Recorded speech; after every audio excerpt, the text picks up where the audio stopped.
हाय, welcome करते हैं हम आपको अपने जैक्सन एजुकेशन की क्लासेस में। मैं जैक आपका सीबीएसई बोर्ड से स्वागत करता हूं। तो बच्चों, आज हम पढ़ने जा रहे हैं लेसन 1 क्लास 4 का आवर फैमिली। तो चलिए स्टार्ट करते हैं। हम आपको इस लेसन में मेन चीज़ें समझाएंगे भी और आपको क्वेश्चन आंसर भी बताएंगे जो सीबीएसई में बहुत आते हैं एग्ज़ाम्स में। चलिए स्टार्ट करते हैं lesson 1 our family. Family tree, ये देखिए फैमिली ट्री। फैमिली ट्री का क्या मतलब होता है? फैमिली मतलब परिवार का एक पौधा जैसे आप जानते हैं उसमें पेड़ होता है, पेड़ के ऊपर ब्रांचेस होते हैं और उसमें जो है लीव्स होती हैं। ऐसे ही फैमिली का पौधे के बारे में हम पढ़ने जा रहे हैं। A family tree help us to understand the relationship between different members of a family.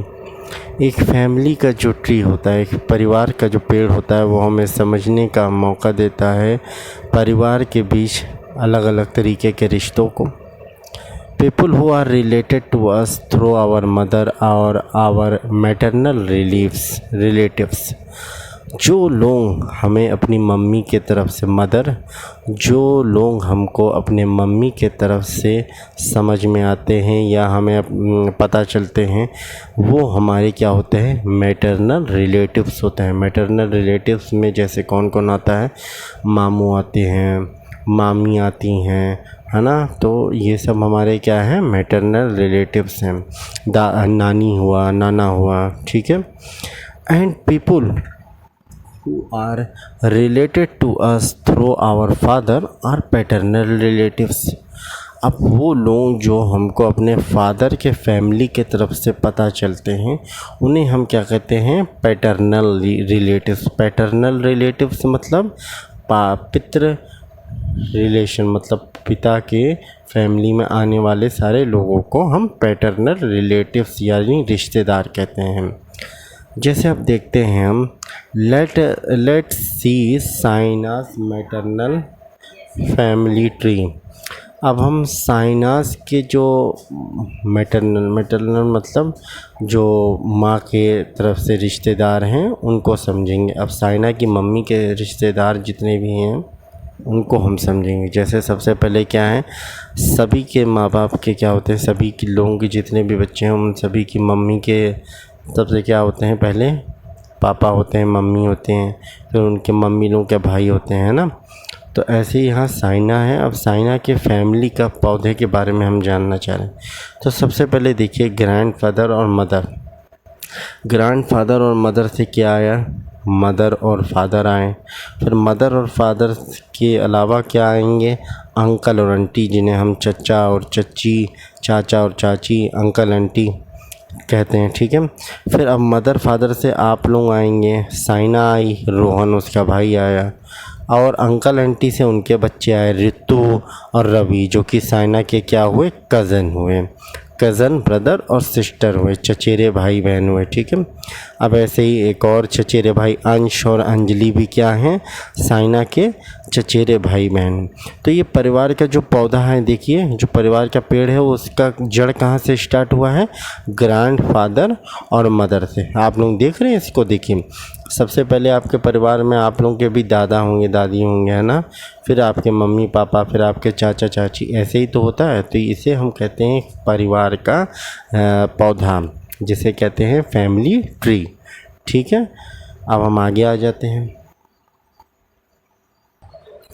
अब हम यहाँ पढ़ने जा रहे हैं कि साइना। अब let's see sinus paternal family tree. अब साइना के जो फादर की फैमिली ट्री है, मतलब फादर जो उसके पिता हैं, उनके फैमिली के बारे में अब हम जानने चाह रहे हैं, या फैमिली ट्री मतलब फैमिली के पौधे को देखेंगे। तो सबसे पहले इनके भी जो साइना के फादर थे उनके भी सबसे पहले क्या है? साइना के दादा और दादी, ग्रैंड मदर और फादर। देख रहे हैं ये साइना के कौन हुए? दादा और दादी। अब साइना के दादा दादी से कौन आए? साइना के मदर आए। साइना के मदर नहीं, साइना के फादर आए। ठीक है। फिर साइना की मम्मी भी उन्हीं से मतलब उन्हीं के फैमिली में आएंगी। फिर साइना के फादर के जो भाई होंगे ये, इनको अंकल और आंटी भी साइना के फैमिली में आएंगे, जिन्हें हम कहते हैं चच्चा और चच्ची। और उसके पहले जो हमने पढ़ा था वो साइना के नानी और नाना में मतलब जो अंकल आंटी थे वो साइना के मामा और मामी थे। ठीक है। अब साइना के एक और चाचा निकले, उनकी बीवी, चाचा और चाची। तो साइना के कितने हुए? साइना के 2 चाचा चाची हुए। तो इस तरीके से आप देख सकते हैं साइना के एक नहीं 2 चाचा और 2 चाची हैं। ठीक है। और एक तो साइना 2 चाचा 2 चाची नहीं, 3 चाचा 3 चाची। और ये तो साइना के मदर फादर हैं ही हैं। अब इनके से कौन सी फैमिली आई? तो ये देखिए, तो साइना के फादर और मदर से साइना आई और उसका भाई और रोहन आया। ठीक है। और उनके जो और चाचा चाची हैं उनसे उनके बच्चे आए। क्या नाम था? आर्यन और ईशा। तो साइना के क्या हुए? ये कज़न ब्रदर एंड सिस्टर हुए। अब एक और चाचा चाची से कौन आए? युग और ईला। ये भी साइना के कौन हुए? चचेरे भाई बहन ईला और युग कज़न। और एक और चाचा चाची से कौन है? साहिल और राहुल। ये भी साइना के क्या हुए? Cousin brothers. ठीक है। तो चलिए इसी के साथ से हमने जान लिया कि साइना के मम्मी और पापा के फैमिली का ट्री। ठीक है। परिवार का पौधा कहाँ से शुरू हुआ? तो आपने ये देखा कि दोनों लोगों के परिवार का जो पौधा था वो दादा और दादी और नाना और नानी से शुरू हुआ। ठीक है बच्चों, चलिए अब हम आगे बढ़ते हैं। मदर एज ए चाइल्ड, एक माँ जो कि बच्ची थी। Some day ago Saina asked her mother about her childhood days. एक दिन की बात है जब साइना जो है अपनी मम्मी से पूछ रही थी कि वो बचपन में, चाइल्डहुड का क्या मतलब होता है? मतलब बचपन में, बचपन के दिनों में वो कैसी थी। Her mother told her that she lived in a joint family with all her uncles.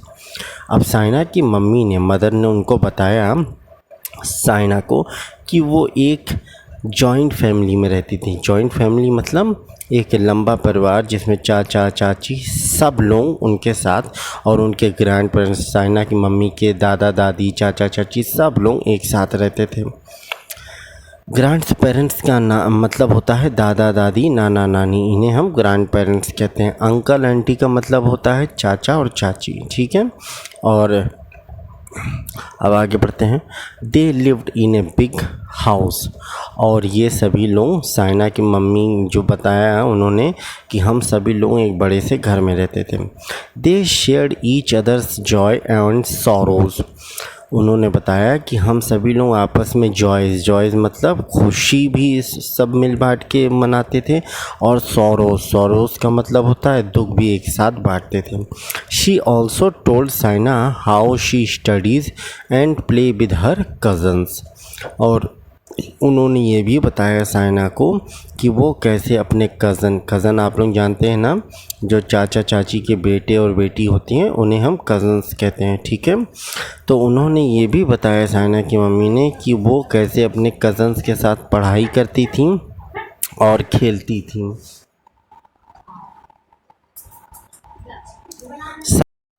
Saina also saw her mother's childhood photographs.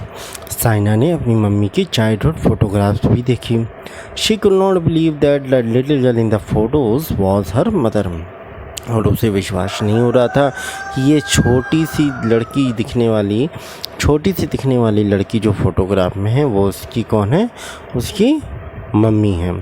तो बच्चों, आपने भी कभी कभार अपने माँ बाप की फ़ोटो देखी होगी, है ना? आपको भी बिलीव नहीं होता होगा, विश्वास नहीं होता कि ये मेरे मम्मी पापा हैं। ऐसे ही साइना को भी नहीं हो रहा था। हर मदर देन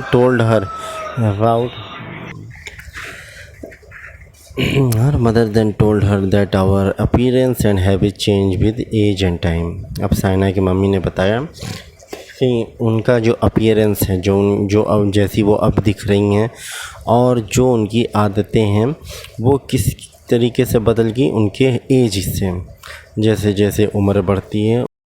अब साइना की मम्मी ने बताया कि जैसे जैसे एज बढ़ती हो, उम्र बढ़ती है, उसी तरीके से उनका जो अपीयरेंस है, जो वो जैसी वो दिख रही हैं वो बदला, और उनकी आदतें भी बदल गईं समय और एज के साथ।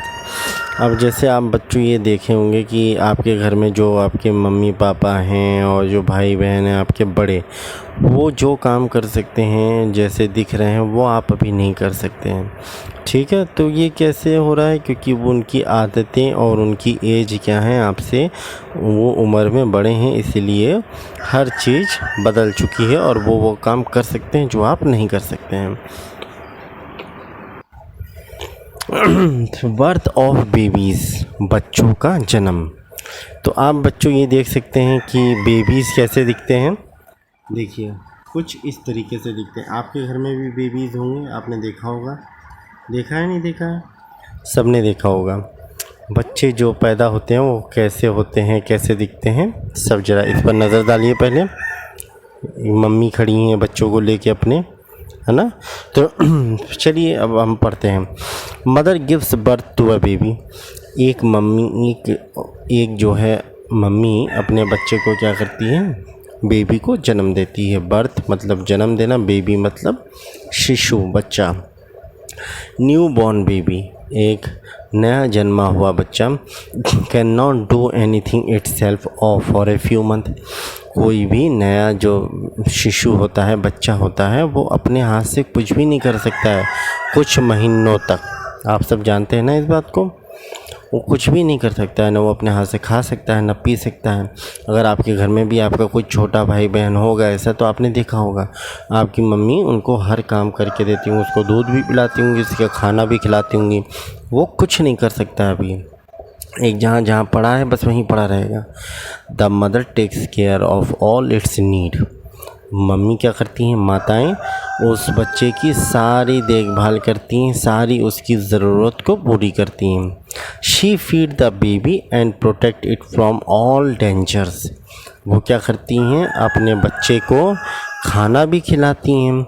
फीड्स मतलब होता है खाना खिलाना, वो फीड्स भी खिलाती हैं, खाना भी खिलाती हैं, और protect it from all danger, और उस बच्चे को माएँ क्या करती हैं, अपने सारे तरीके के डेंजर से, ख़तरों से बचाती हैं।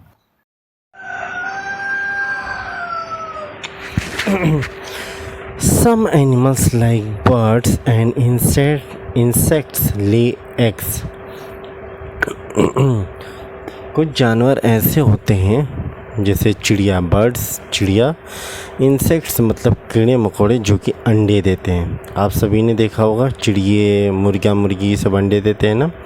ऐसे ही कुछ कीड़े भी होते हैं जो अंडे देते हैं। The babies hash from the eggs, जैसे कि अंडे में से चूजे निकलते हैं मुर्गी के, चिड़िया के बच्चे भी अंडे में निकलते हैं। ऐसे ही कुछ कीड़े मकोड़े के भी बच्चे किस में से निकलते हैं, एग्स में से निकलते हैं। एग्स मतलब अंडा। For example chick grows inside the egg until it is ready to come out. जैसे मैंने आपको अभी बताया कि मुर्गे के जो बच्चे होते हैं, मुर्गी के चूज़े, चिक्स कहा जाता है उन्हें, chicks grows inside the egg, और वो चूजे अंडे के अंदर बढ़ते हैं, और तब तक बढ़ते हैं जब तक वो पूरे तरीके से बड़े नहीं हो जाते हैं।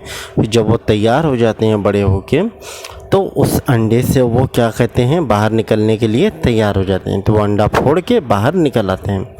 Once it is ready it breaks the eggshell and comes out. जैसा मैंने बताया कि जब वो पूरे तरीके से अंडे से बाहर आने के लिए तैयार हो जाते हैं, तो वो अंडे को क्या करते हैं, ब्रेक करते हैं, तोड़ते हैं, और तोड़ने के बाद अंडे के शेल से बाहर निकल आते हैं। ठीक है, अब आगे पढ़ते हैं हम लोग। जैसे कुछ जानवर देखिए और उनके बच्चों को देखिए। ये हैं कुत्ता, कुत्ते का बच्चा देखिए पपी, और ये मुर्गा है, मुर्गी है, मुर्गे के बच्चा देखिए चिक्स, जिसे हम हिंदी में चूज़ा भी कहते हैं। ठीक है बच्चों, चलिए आगे बढ़ते हैं। Adoption and foster parents. Adoption and foster parents is a process by which people become legal parents of a child who was not born to them. अब देखिए फॉस्टर और एडॉप्शन के बारे में हम पढ़ने चलें। सबसे पहले एडॉप्शन क्या होता है। एडॉप्शन उस प्रक्रिया को कहते हैं बच्चों जिसमें एक जो बाहर का अनाथ बच्चा होता है उसको एक माँ और बाप, एक आदमी एक औरत उसको क्या करता है, लीगल तरीके से उसको क्या करते हैं, पूरे कानून के उससे अपना बच्चा बनाते हैं, ठीक है। और वो उनके द्वारा पैदा भी नहीं हुआ होता है, वो बच्चा किसी और के द्वारा पैदा होता है। जैसे आपने सुना होगा ना, अनाथालय में, आश्रम में बहुत से बच्चे रहते हैं, तो उनको क्या करा जाता है, जो आदमी औरत का बच्चा नहीं होते हैं वो क्या करते हैं, वहाँ जाके एडॉप्शन करते हैं। इसी प्रोसेस को हम एडॉप्शन कहते हैं, जिसमें एक बाहर के बच्चे को एक माँ और बाप उसको गोद लेते हैं, आपने गोद भी वर्ड सुना होगा, उसको लेके फिर उसको पालते हैं और पढ़ाते लिखाते हैं, और वो बच्चा उनके द्वारा पैदा भी नहीं होता है, ठीक है। तो इस प्रक्रिया को कहते हैं हम एडॉप्शन। चलिए आगे बढ़ते हैं। व्हेन ए कपल और single parents adopts a child, the child becomes a member of the parents, becomes a member of their family। जब एक कपल, एक जोड़ा मतलब एक औरत एक आदमी एक बाहर के बच्चे को अडॉप्ट करता है, अडॉप्ट मतलब ADOPTS, एडॉप्ट्स कहते हैं, एडॉप्ट्स करता है मतलब गोद लेता है एक बच्चे को। The child becomes A member of their family, तो वो बच्चा क्या करता है, बिकम्स मतलब अपने आप उस मेंबर बन जाता है उस परिवार का, फैमिली का क्या बन जाता है, सदस्य, member. Parents who adopt a child are responsible for the child's complete care and development। अब जो बच्चों को गोद लेते हैं जो माँ बाप, वो माँ बाप उन बच्चों की पूरे तरीके से ज़िम्मेदारी के रिस्पॉन्सिबल होते हैं, उनकी पूरे तरीके से सुरक्षा उन्हें करना पड़ता है, उनको डेवलप मतलब उनको पढ़ा लिखा के बड़ा करना होता है, ठीक है। There are many reason for people to adopt a child। अब बहुत से ऐसे रीज़न हैं जिसकी वजह से लोग बच्चे को बाहर से क्या करते हैं, अडॉप्ट करते हैं। अडॉप्ट करना मतलब गोद लेना। Couples who can not give birth to a child adopt one. अब वो कपल मतलब जोड़ा जिसमें एक आदमी होता है, इसमें एक औरत होती है, ठीक है, या यूँ कहें एक लड़का होता है, एक लड़की होती है। अब क्यों गोद लिया जाता है ये अब हम जानते हैं बच्चों। तो couples who can not give a birth to a child adopt one. जो लोग बच्चा नहीं पैदा कर सकते हैं, जैसे कुछ लोग आपने देखा होगा शायद कि कुछ लोगों के बच्चे नहीं पैदा होते हैं, तो जो लोग बच्चा नहीं पैदा कर पाते हैं वो क्या करते हैं, वो बाहर जाके अनाथालय में से एक बच्चे को क्या करते हैं, अडॉप्ट कर लेते हैं। Sometimes children are left without parents after natural disaster और calamity। अब बहुत सी बार ये भी होता है बच्चों कि जो है कुछ ऐसे बच्चे भी होते हैं जिनको यूँ समझ लीजिए कि आप, कई बार में ऐसे बच्चे होते हैं जो बिना माँ बाप के छूट जाते हैं।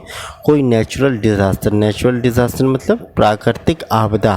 अब प्राकृतिक आपदा क्या होता है, जैसे बहुत बार बाढ़ आ जाती है, कोई इलाकों में भूकंप आ जाता है, तो इससे बहुत सी लोगों की जानें चली जाती हैं। तो इस वजह से कई बच्चे अकेले हो जाते हैं और अपने माँ बाप के बगैर उनको रहना पड़ता है। तो इस वजह से भी some people adopt such children to give them a families. तो ऐसे में कुछ लोग बच्चों को क्या करते हैं, अडॉप्ट कर लेते हैं, जो है अपनी गोद ले लेते हैं, तो उन बच्चों को, जिससे उनको क्या किया जा सके, एक फैमिलीज़ दी जा सके, एक परिवार का प्यार दिया जा सके उनको, ठीक है। चलिए अब हम आगे पढ़ते हैं।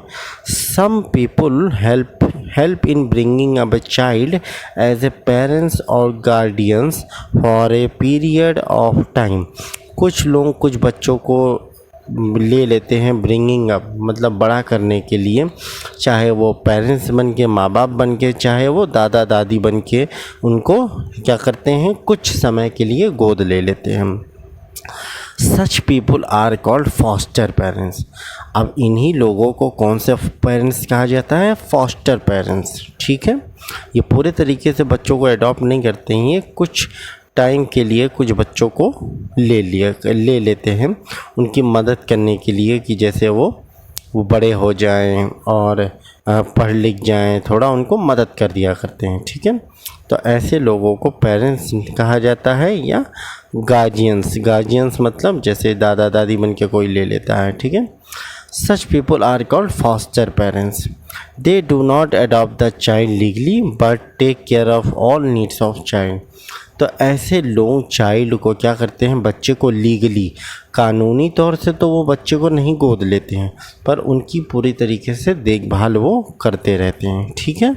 तो बच्चों इसी के साथ अब हम आगे पढ़ते हैं। तो बच्चों इसी के साथ आपका लेसन जो है कंप्लीट होता है, और ये लेसन को आई होप आपको मज़ा आया होगा। तो मैं सीबीएसई स्कूल में होने की वजह से आपको इसमें से मेन पॉइंट कुछ बता देता हूँ कि आप इस चैप्टर को जो कुछ मैंने इसमें समझाया है इसको अच्छे से समझिए। और मेन चीज़ इसमें क्या याद कीजिए, उसमें आपको वर्ल्ड मीनिंग याद करना बहुत ज़रूरी है। वर्ल्ड मीनिंग मतलब शब्दों को सही तरीके से समझना। जैसे मैं आपको दिखा देता हूँ, ये अब देखिए आप, ये हैच का मतलब क्या होता है। हैच का मतलब होता है कि जब कोई अंडे में से बच्चा हैच करके तोड़ के बाहर निकले। लीगल मतलब क्या होता है, रिलेटेड टू लॉ। लॉ मतलब क्या होता है, कानूनी प्रक्रिया के साथ जब कोई चीज़ किया जाता है तो इसे लीगल कहते हैं। डिज़ास्टर जैसे मैंने अभी आपको बताया है, डिजास्टर का क्या मतलब होता है। डिजास्टर का मतलब होता है कोई प्राकृतिक की आपदा आ गई, जैसे बाढ़ आ गया, कहीं पर बहुत बारिश हो गई, बाढ़ आ गया, कोई भूकंप आ गया, कोई कुछ आ गया, तो ऐसे हालात को हम डिज़ास्टर कहते हैं। Calamity disastrous event. Disastrous event मतलब ऐसे इवेंट जिसमें बहुत ही ज़्यादा जोखिम होता है, बहुत लोग जान गंवा देते हैं। तो ऐसे हालात में बहुत से बच्चे अनाथ हो जाते हैं। Guardians a person who takes care of another persons legally. अब बहुत से ऐसे गार्जियंस होते हैं जो एक दूसरे बच्चे की लीगली बन के बहुत कानूनी तरीके से उनको अपना वो करते हैं, मतलब बनाते हैं, गोद लेते हैं। गार्जियंस में दादा दादी भी आते हैं, ऐसा नहीं है। तो अब आपको ये याद करना है, और साथ ही साथ आप फिल इन द ब्लैंक याद कर लीजिए, ट्रू फॉल्स भी आप याद कर लीजिए, ठीक है। ट्रू फॉल्स बहुत ज़रूरी है। और मेन चीज़ चैप्टर को आप समझिए ज़्यादा। जब आप चैप्टर को समझ लेंगे तो क्वेश्चन आंसर भी आप आराम से कर लेंगे। जैसे व्हाट इज़ एडॉप्शन। एडॉप्शन क्या है, जैसे मैंने आपको बताया, adoption is a process of which taking a child legally to become father and mother. अब एक बच्चे को अडॉप्ट करना लीगली फादर मदर बन के, इसे कहते हैं अडॉप्शन की प्रक्रिया। जैसे आपके यहाँ लिखा हुआ है, देखिए ये आपको आंसर मिल गया। Adoption is a process by which people become legal parents of child who was not born to them. वो बच्चे का लीगली माँ बाप बनना जो बच्चा उनके द्वारा नहीं पैदा हुआ है, ठीक है। तो इसे प्रक्रिया को हम एडॉप्शन कहते हैं, ठीक है। तो बच्चों आई होप आपको ये लेसन समझ आया होगा। बार बार वीडियो को देख के लेसन समझिए। एक बार आप लेसन समझ गए तो मैं बता रहा हूँ कि आप साइंस में बहुत अच्छे से करेंगे, बहुत अच्छे नंबर मार्क्स लेके पास होंगे, क्योंकि सीबीएसई पैटर्न से मैं बच्चों को ऐसे ही समझाता हूँ, और उनको मेन चैप्टर में समझा के ही पढ़ाना जो है बेहतर समझता हूँ। क्योंकि एक बार उन्होंने पूरी तरीके से चैप्टर समझ लिया तो क्वेश्चन आंसर वो खुद कर लेंगे, टॉप अपने आप क्लास में कर लेंगे एग्ज़ाम में, ठीक है। तो बार बार चैप्टर को समझिए जितना हो सके, और यही बेहतर है आप लोगों के लिए। चलिए मिलते हैं तब तक नेक्स्ट लेसन में। आई होप आपको ये चैप्टर समझ आया होगा और अच्छा लगा होगा। Thank you for watching children's.